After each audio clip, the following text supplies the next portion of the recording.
And what's your pleasure? From the Thomaston Place Auction Galleries in Thomaston, Maine, I'm Elizabeth McLeod with Auction Waves. 32,500, 100,000 there. Players all over the house. 400,000 on this rare piece, and 600,000, 900,000, 1 million, 1,175 once, 100,175 twice. We all good? Sold. We often say that every object has a story, and a big part of that story involves how that object got from its original there to here. Asian antiques are always a major attraction in our auctions, and on today's edition of Auction Waves, we'll take a closer look at the route so many of these fascinating items followed to find their way to the coast of Maine. But first, the latest auction news. Everyone loves a traditional country auction, and our September Americana auction featuring the estate of Larry and Jean Dubord really proved it. Many items hammered down well above estimates, with folk art leading the way.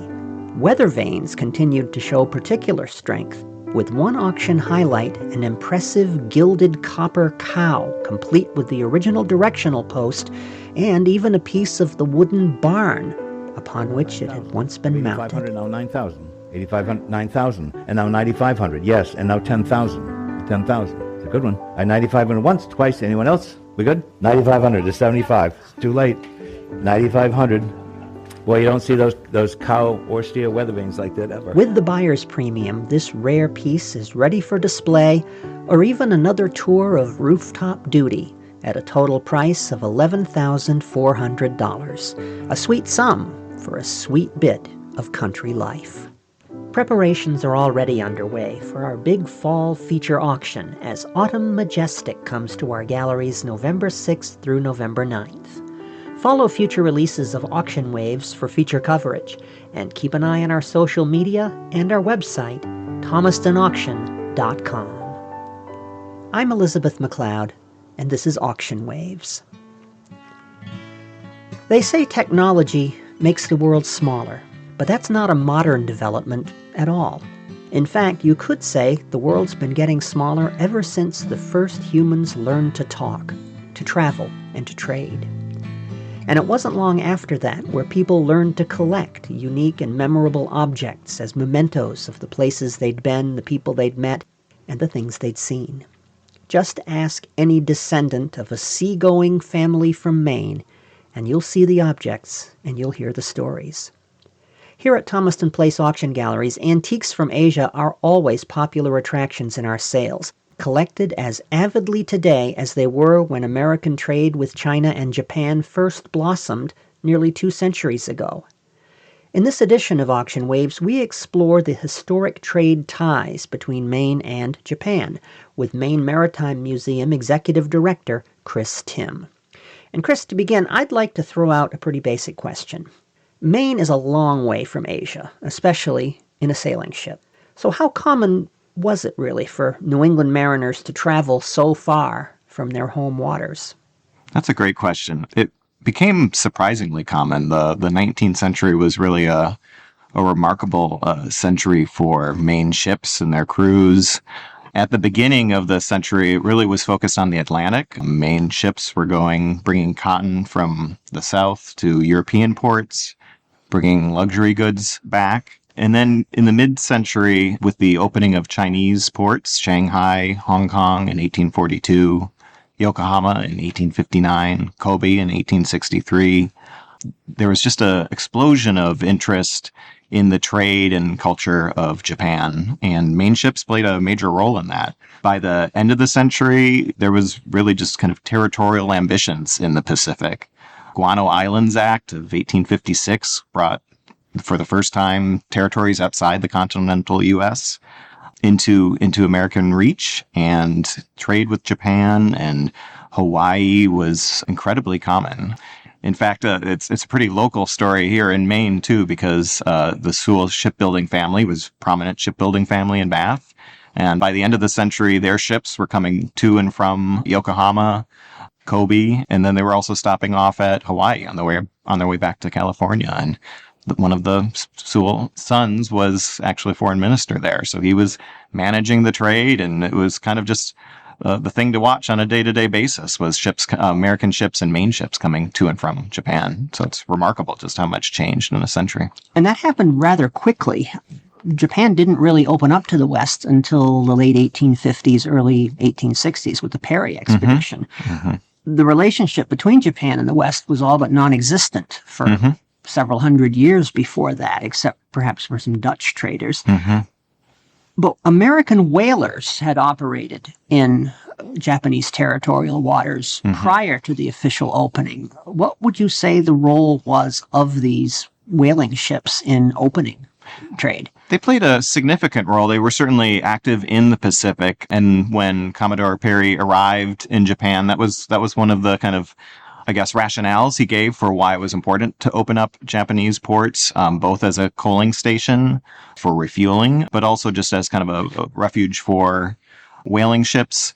I think we should have a little bit of healthy skepticism towards that rationale. Certainly that played into it, but certainly his charge was much more to open the ports for trade. So the kind of the dollars that they were seeing in terms of trade coming out of as a potential for Japan, I think played a little bit more, than what they were seeing European countries and their colonies, frankly, exploiting out of the Pacific. That I think played as much, if not probably a greater role than protecting the whaling vessels and providing them a safe harbor. But that certainly was a facet to it. And there's really no coincidence, I would imagine, that this was happening around the same time that the West Coast of North America was opening up. Exactly. I mean, there is, the 1850s, when you think of just Manifest Destiny in California, and for the, really, it's kind of around that point that what we consider the continental U.S.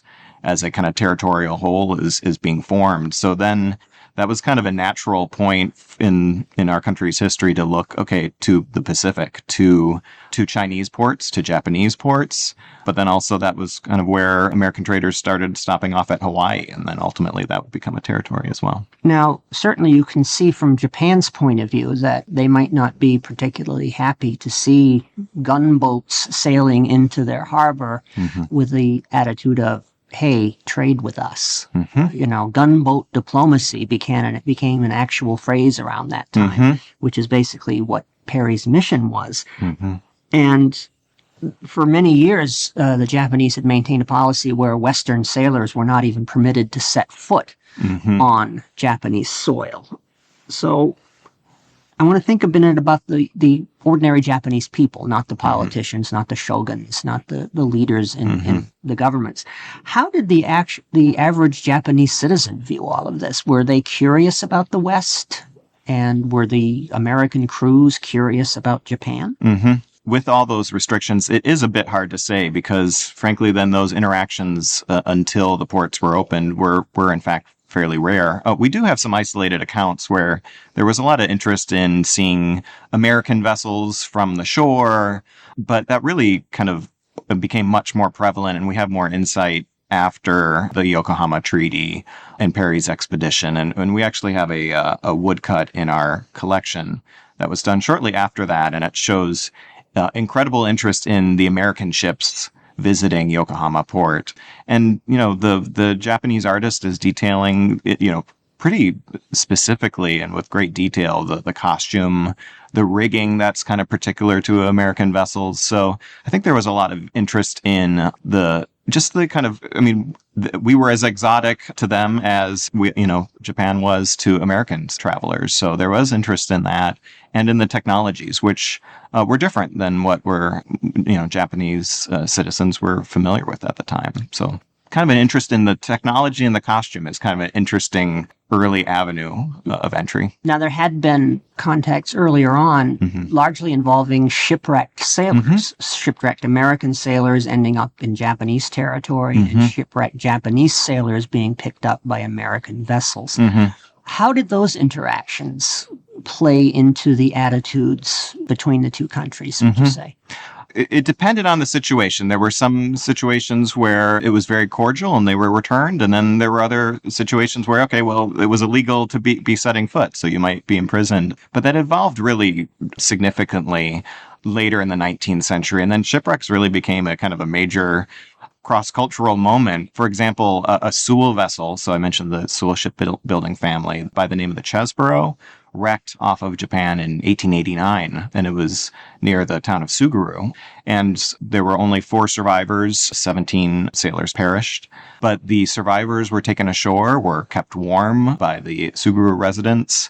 And that act of kindness actually established a really strong friendship between Bath and Suguru, and it actually lives to this day. Bath is a sister city to the town of Suguru based on that shipwreck moment. It isn't really that long ago. No, it really isn't. In terms of the cosmic stream of time that all of these events have happened. And it's wonderful that there's still student exchanges that happen regularly between the two towns. So it shows that kind of maritime connection between Maine and Japan is really strong and lasting. So when New England mariners who visited Japan in these early years of the opening relationship found their way back home, what stories did they bring with them? How did they describe their experiences to the people back home? How did it build the perception of what Japanese culture was like in the United States? That's a great question. One of the things that's fun going through our collection of 21,000 artifacts is we have a lot that can kind of shed light on those attitudes. And honestly, it's as varied as the individuals that are bringing, that had these experiences. For example, we have 2 artifacts in our collection. One is a silver fukusa, so kind of a gift wrapping, embroidered silk. It depicts, this beautiful scene of cranes and reeds with silver thread. And that was collected by Captain Wiley Dickinson. And actually on the perimeter of that, there's an amazing pencil kind of inscription as by his daughter, Bessie. And it notes kind of just with fondness of like, my dad collected this in Kobe, in I think it was 89.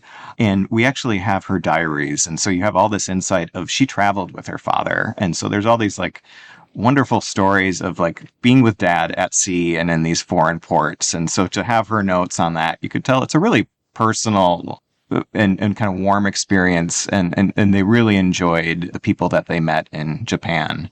On the other side of things, we actually have a photograph of his brother, John Dickinson. And in that photograph, John is with his family. It's a pretty staged photograph, so it's a studio photograph. His son, Vincent, is sitting in a rickshaw. And this might be a little bit of projection based on what we know, but John looks a little grumpy in the photograph. And we have his notes too of his experience, and he just had a horrible time. He hated the trip over there. They faced a gale on the way over there. When they arrived to Kobe, it was under quarantine for smallpox. He was kind of grumpy the whole time. He got into a little bit of mix with the local U.S. consul. And he wrote in his diary as he left, he complained that their pilot, as they left the harbor, didn't speak English, which is, shouldn't be surprised for an American audience in Japan that they would in fact speak Japanese. And in the end, he wrote, "I'm just so happy to be out of this mean place." So that kind of shows the breadth. In one family, you can have 2 very different attitudes and kind of receptions to just what is that attitude towards travel? And we can probably all relate to that to a certain degree. There's people who love that cultural immersion, and then there's people who don't necessarily make the most out of it. It seems kind of unusual for an entire family to make such a risky trip at that particular point in history. They weren't exactly traveling on an ocean liner.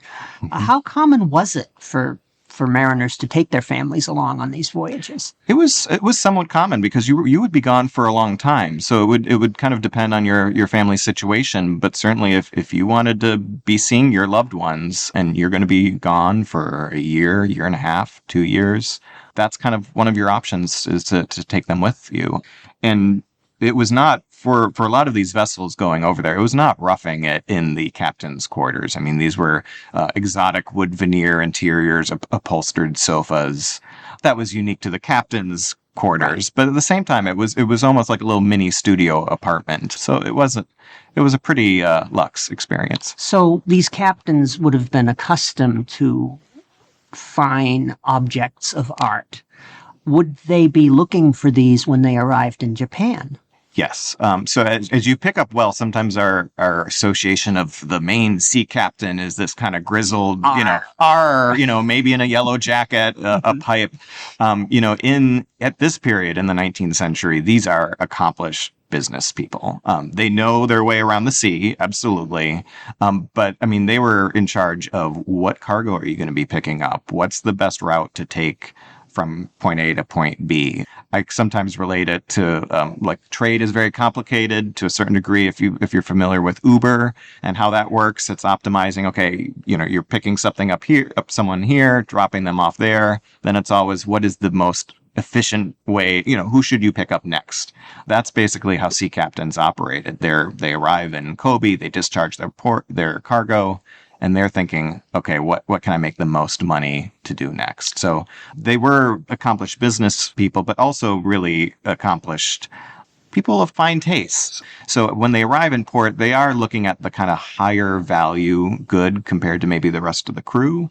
They're looking at commissioning portraits, silks, custom goods.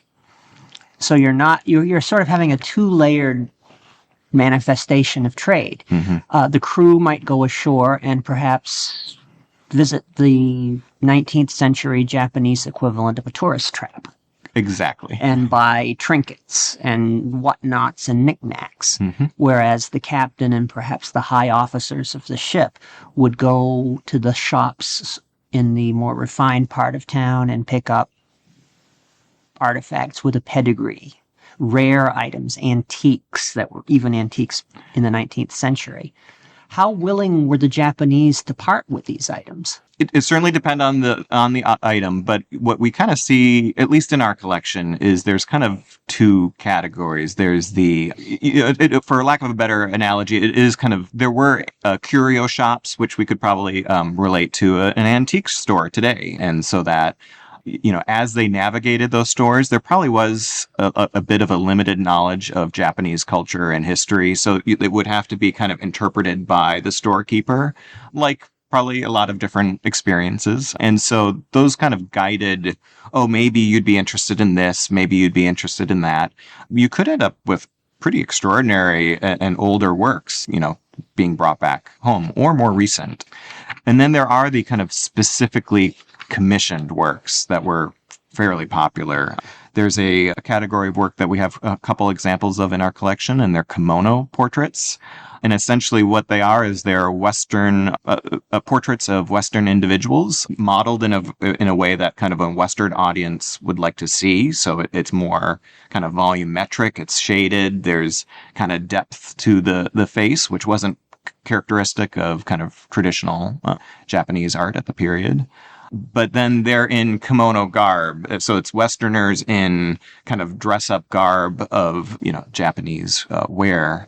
And we know that those would be commissioned typically either from the family member that was with you along that voyage, but also often photographs that captains and officers would bring. So they would say, hey, could you paint my daughter in a kimono wear? And in fact, one of our kimono portraits we have was commissioned by a sea captain of his daughter and her two college friends. So that was probably a really amazing gift to come back from. And as you can imagine, it's a kind of a perennial example of a father trying to impress his daughter and her friends, which I can relate to as a father of a daughter. It certainly does seem that there were a lot of these mariners who were acting almost in a curatorial way in bringing these artifacts over. Mm-hmm. But do we know of other sailors that were more interested in just simply accumulating a lot of cool stuff to put in their cabinet of curiosities? Mm-hmm.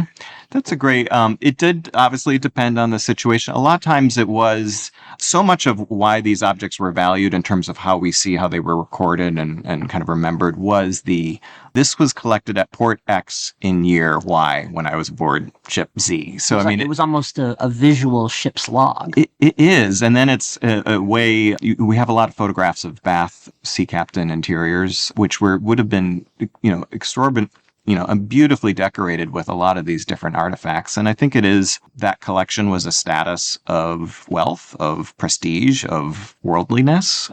So that's something that And then it would invite storytelling as well. So you could kind of say, oh, yes, you're interested in this embroidery over here. Well, I picked that up when I was in Kobe, and let me tell you about the voyage. So That's almost a stereotype of the Maine sea captain as he goes through his parlor and points to the various artifacts and takes a deep draw on his pipe and tells this long, drawn-out story that may or may not be true. And I guess that did have basis in reality. I think there certainly is that. People love to tell stories about what they've done, and those kind of those are a wonderful kind of visual tool to remember. But I think what is a little maybe surprising, it isn't just, okay, the scrimshaw whale's tooth and this, the kind of the stereotypical, as you would say. It is worldly goods that may be from Europe, maybe from Japan, maybe from Polynesia. We do have records of kind of incredible small collections that were set up to tell these kind of tales of a family or an individual's prestige and wealth. It always comes back to the stories. And the stories always come back to the people, real people who lived in a world that might seem long lost, were it not for the material objects those people gathered, used, and loved.